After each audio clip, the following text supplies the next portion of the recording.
entreprises sont exposées à de multiples risques qui peuvent impacter leur activité et la pérennité de cette activité.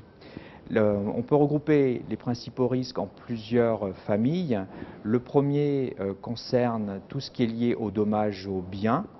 On peut identifier par exemple l'incendie, la malveillance, les problèmes liés au bris de machine ou également la contrainte liée aux événements naturels.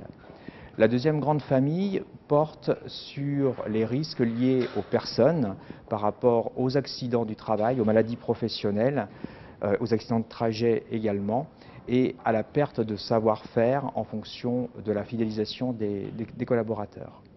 La troisième grande famille porte sur les responsabilités incombant à l'entreprise et au chef d'entreprise par rapport à la qualité des produits ou par exemple liées à la faute inexcusable dans le cadre d'un accident du travail.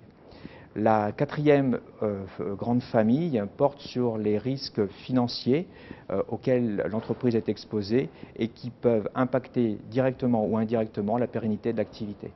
Ces principaux risques peuvent avoir un impact également important sur l'image de l'entreprise et sur l'impact de l'entreprise sur son environnement. Il faut donc identifier l'ensemble des risques afin de les anticiper au mieux et de trouver les solutions adéquates pour résorber le plus possible ces risques-là.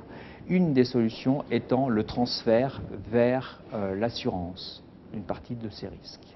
Alors, la démarche de prévention de Groupama s'inscrit parfaitement dans la relation contractuelle qui existe entre Groupama et son client. Nous souhaitons que cette démarche soit en phase avec le contrat d'assurance et les attentes et les besoins exprimés par notre client. La première étape est une analyse préalable de ses besoins avec l'identification des risques, une hiérarchisation de ces risques afin de proposer les meilleures solutions acceptables par tous.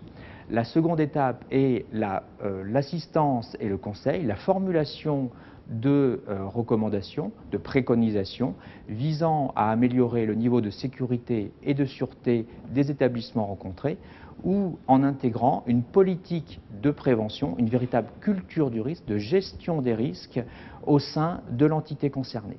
Nous pouvons prendre par exemple la protection incendie avec des recommandations visant au choix des mesures de prévention adaptées et aux mesures de protection adaptées.